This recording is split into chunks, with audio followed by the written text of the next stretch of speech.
안녕하세요.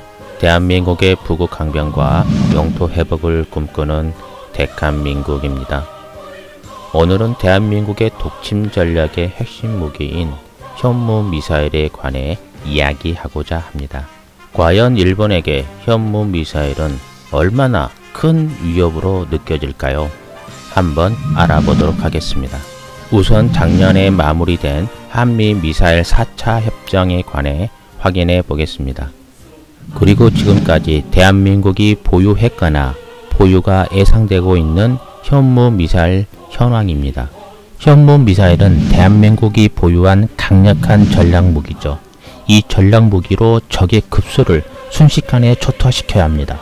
먼저 대한민국 육지에서 사거리 800km인 현무포 탄도미사일이 공격 가능한 일본 지역은 어떻게 되는지 알아보겠습니다.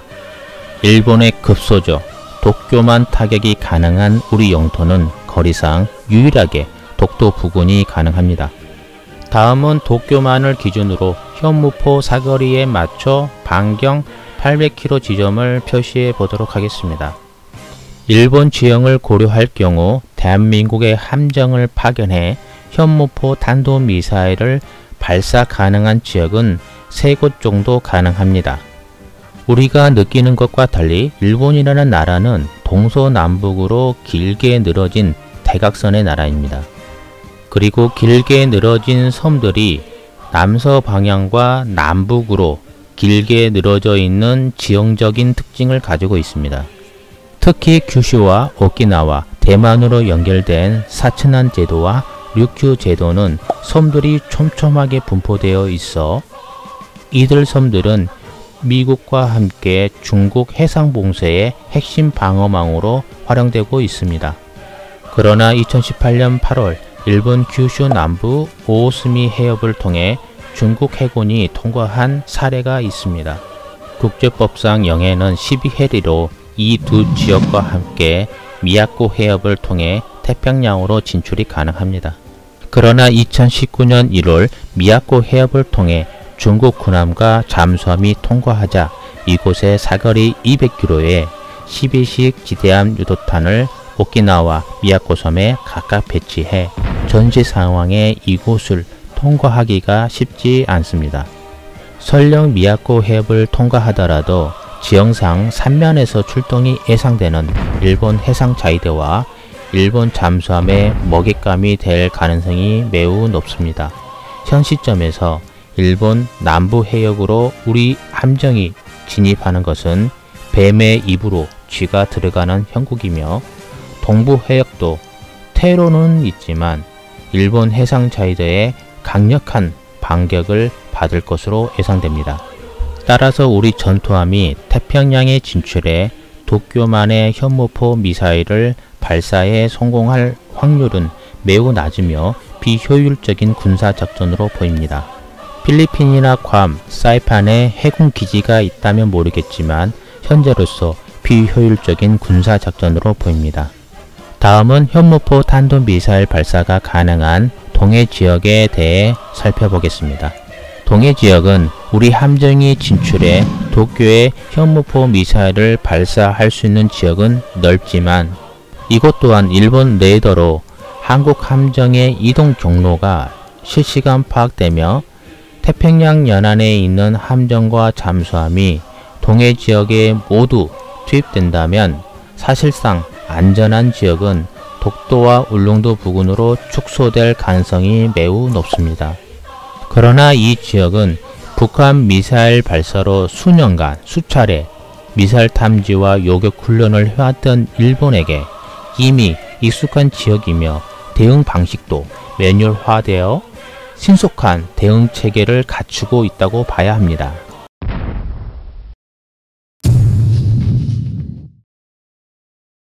그리고 우리는 우선 일본 방공망에 관해 알아봐야 합니다.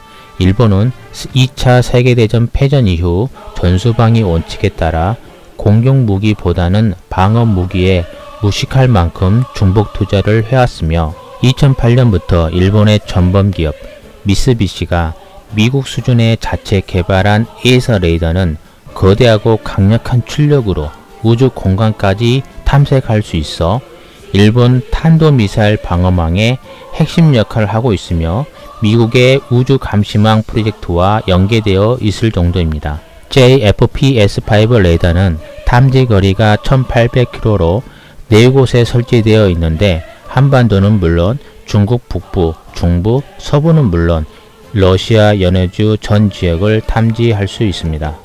다음은 사드 X밴드 레이더로 2곳에 설치되어 있으며 한반도 전역과 연해주 둥지를 탐지할 수 있습니다. 다음은 JFPS-3 레이더로 일본 주요 각지에 설치되어 있으며 특히 주로 고지에 배치하여 해상으로 낮게 날아오는 순항미사일을 탐지할 수 있습니다. 다음은 아타고코 이지스함에서도 탐지가 가능하며 탐지 거리는 1000km, 요격 고도는 500km입니다. 이외에 탐지 범위가 작지만 대마도와 같이 주요 핵심 군사 지역마다 레이더가 설치되어 있습니다. 여기에 일본은 추가적으로 다수의 군사 위성과 조기 경보기를 운영하고 있으며 중국, 러시아는 물론이고 한국의 전함과 미사일 운반 차량에 대해 실시간으로 위치를 파악하고 있을 것으로 보입니다. 일본은 자체적으로 미사일 방어 체계를 구축해 놓고 있으며 탄도미사일에 지체 없이 대응하기 위해 JADG라는 자동 경제 관제 시스템이 전국 각지의 레이더가 포착한 정보를 집약 처리한다고 합니다. 그리고 착탄 지점의 계산을 자동적으로 수행해 해당 지역의 이지스함 등에 즉시 요격 명령을 내린다고 합니다. 이지스함의 SM-3는 탄도미사일이 대기권 밖을 비행하는 단계 70에서 500km 구간에 요격을 하는 한편 팩3는 대기권에 재돌입한 15에서 30km 구간 최종 단계에 요격을 한다고 합니다. 현무포는 외기권까지 올라간 뒤 2톤의 탄도가 대기권으로 재진입할 때 마하 10 이상의 속도로 하강하도록 설계되어 있습니다. 문제는 일본의 미사일 방어 체계의 핵심인 SM-3가 미국의 레이션사의 미사일 요격 기술이라는 것입니다. 2008년 미 해군은 자국의 고장난 첩보위성을 SM-3로 격추하는 시험을 했는데 이때 위성의 속도가 마하 23이었고 SM-3가 마하 7이었다고 합니다. 따라서 현무포가 설령 발사된다 하더라도 일본은 미국제 이지스함의 SM-3 미사일을 통해 현무포를 요격할 가능성이 현실적으로 매우 높습니다. 다행히 현무 미사일은 풀업 기동이 가능한 탄도미사일이라는 점에서 SM-3 요격을 피할 경우 하강 단계의 풀업 기동을 통해 팩3의 2차 요격을 피할 가능성은 있습니다. 최근 일본이 코로나에 대응하는 모습을 보면 일본의 미사일 방어망이 제대로 작동할지 의문이 많습니다. 현 시점에 현무포 사거리 800km 제한과 일본의 지형적인 특징과 일본 방어 체계를 고려한다면 대한민국이 일본의 심장, 도쿄를 타격해 쑥대밭으로 만들 확률은 아쉽지만 낮아 보입니다.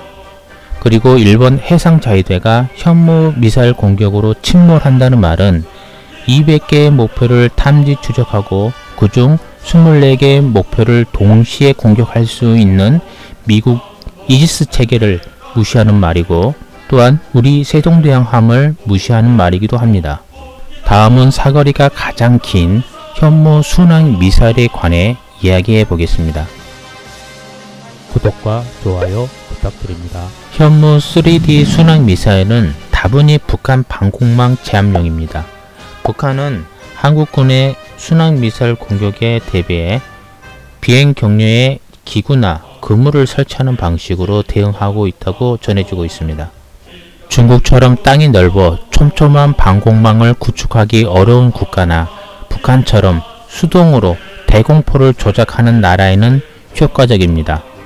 현무3는 제트 엔진을 통해 음속 이하의 속도를 유지하며 저고도로 비행하기에 포착이 어렵고 정확도가 높지만 일본의 경우 촘촘한 다중 방공망을 갖추고 있고 또한 높은 산 중턱에 레이더 기지를 배치하고 있어 일본의 방공망을 통과하는 것은 불가능합니다. 설령 방공망을 피해 돌아가더라도 도쿄까지 2시간 날아가는 동안 미사일의 정확한 위치가 파악됨과 동시에 일본 아타고토 223이나 일본 전 지역에 고루 배치된 패트리어트 미사일로 충분히 요격은 가능합니다. 팩3는 미국의 핵심 미사일 방어 기술로 만들어진 무기이며 계속 업그레이드가 진행 중입니다. 팩3에서 발사된 미사일에는 자체 레이더가 있어서 최종 단계 때 거리와 각도를 재계산해서 명중시킵니다. 또한 현무3 순항 미사일의 유도 방식은 관성항법 GPS, 지형대조항법, 디지털 지형대조 방식을 통해 타격 지점을 자로 잰 듯 정밀하게 요격한다고 알려져 있습니다. 그러나 일본을 타격하는 현무 순항 미사일은 오로지 관성항법 장치에만 의존해야 할 가능성이 높습니다. 일본 방공망을 피해 해상으로 이동하면 지형대조항법, 디지털 지형대조 방식을 통한 순항미사일의 위치 보정이 어려워집니다. 또한 미국이 일본 공격용 순항미사일에 미군 GPS를 사용하는 것을 허용하지 않을 것입니다. 따라서 현무 순항미사일의 정밀도는 떨어질 수밖에 없습니다. 참고로 일본은 미국 GPS와 같은 자체 위성항법 장치 QZSS를 보유하고 있으며 대한민국은 현재 추진 중인 한국형 GPS인 KPX를 2034년에나 완료될 예정입니다. 그리고 최근에는 미국이나 일본처럼 다중다층 레이더 장비를 보유한 국가들은 여러 대의 레이더로부터 획득된 상대국의 미사일 궤적을 고도의 프로그램과 분석 알고리즘으로 요격하는 실험을 하고 있습니다.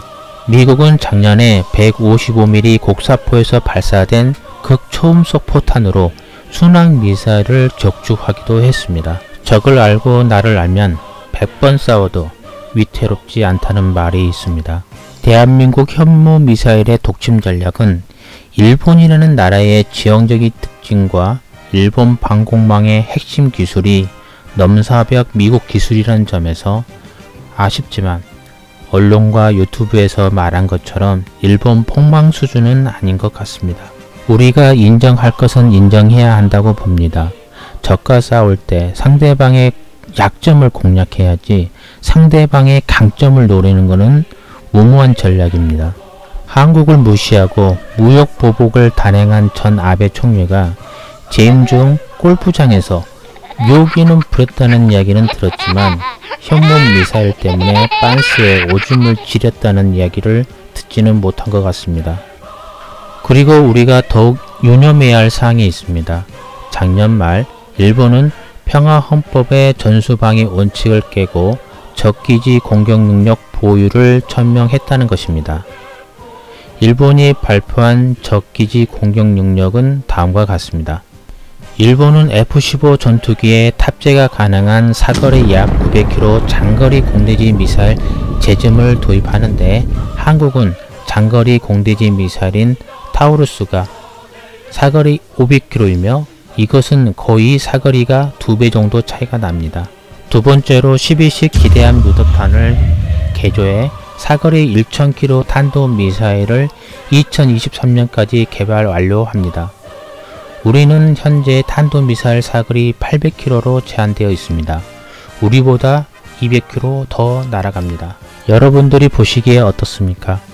작년에 발표한 일본의 적기지 공격 능력 보유 선언은 사거리를 보면 다분히 대한민국을 겨냥하고 있다는 것을 보여줍니다. 이러한 조건 하에 한일 간 미사일 전쟁을 하게 된다면 일본의 공대지, 지대지 미사일의 사거리 우위를 기반으로 대한민국 전체와 서일본 간의 지역 대결 그리고 양국의 방공망 대결로 압축될 것 같습니다. 이렇게 되면 한일 간 서로 죽도록 싸워도 일본은 아직 절반이 살아남는 것입니다.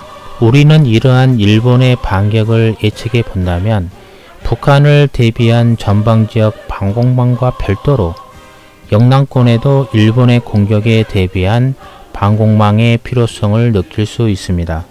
일본이 여러 겹의 다중 방공망을 구축해 놓은 것처럼 대한민국도 중복일지 모르겠지만 5개의 방공망이 필요하다고 봅니다. 첫 번째로는 기존의 수도권 방공망, 두 번째는 일본의 반격에 대비한 영남권 방공망, 그리고 세 번째로는 북한 접수 시 중공군의 공격을 방어할 수 있는 북한용 방공망, 네 번째로는 일본 규시 및 서일본 점령 시 필요한 일본용 방공망, 그리고 만주 및 중국 내 잃어버린 쉴터를 회복할 때 대비한 북방용 방공망입니다. 이 영상은 대한민국의 탄도미사일 사거리가 5000km, SLBM 사거리가 3000km인 경우 일본 공격 시나리오입니다. 이번에 새로 취임한 바이든 행정부에 묻고 싶습니다. 반성 없는 2차 세계대전 전범국 일본보다 못한 대우를 대한민국이 당신들 미국에게 왜 받아야 합니까? 우리 대한민국은 미국을 침략한 적이 없습니다. 중국에게는 인권을 이야기하면서 일본의 추악한 성폭력에 대해서는 침묵하며 한미일 동맹만을 왜 강조합니까? 청와대 김현종 차장에게 부탁합니다. 신속하게 한미 간 미사일 협정을 다시 시작해서 미사일 사거리 제한 폐지 또는 사거리 5000km는 꼭 확보해 주시길 바랍니다. 그리고 국방과학연구소는 일본의 방공망을 무력화시킬 수 있는 러시아의 최신형 극초음속 탄도미사일인 아방가르나 마팔의 극초음속 순항미사일 지르콘 같은 무기를 신속하게 개발 완료해 주시길 바랍니다. 이렇게 된다면 현무미사일 소리만 들어도 일본 스가 총리가 화장실에서 똥밑도 안 닦고 도망가지 않을까 합니다. 다음 영상에서는 잠수함의 SLBM을 통한 한일 전쟁 시나리오를 진행할 예정입니다. 그리고 새로운 군사기술이 나오거나 우리가 몰랐던 군사기밀이 공개되면 지금까지 이야기했던 내용을 모두 새로 써야 하는 경우가 많습니다. 오늘 업로드한 컨텐츠 내용 중에 오류가 있으면 지적해 주시고 또 다른 정보가 있으시면 댓글로 글을 남겨주세요. 해당 의견들은 꼭 수렴하고 내용을 보완해서 추후에 업데이트된 영상을 다시 올리도록 하겠습니다. 대한민국이 원숭이와 돼지 새끼를 잡는 날까지 저는 사이버 우병우로 열심히 노력하겠습니다. 오늘 시청해 주셔서 감사합니다. 구독, 좋아요, 알람 설정 부탁드립니다.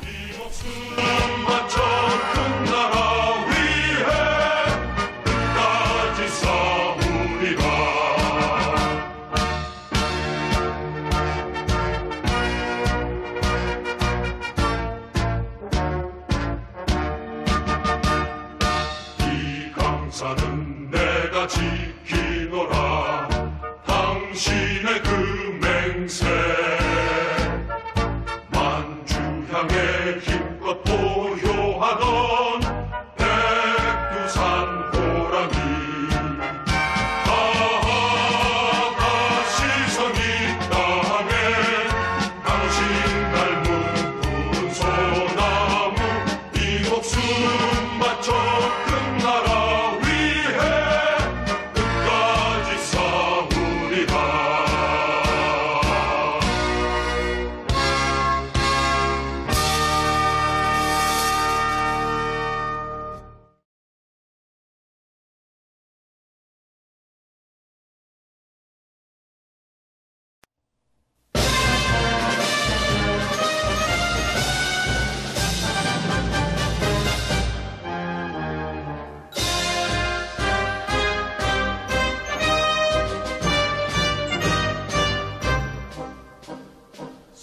막히는 고통도 뼈를 깎는 아픔도 승리의 순간까지 버티고 버텨라 우리가 밀려나면 모두가 슬퍼져 제 꿈의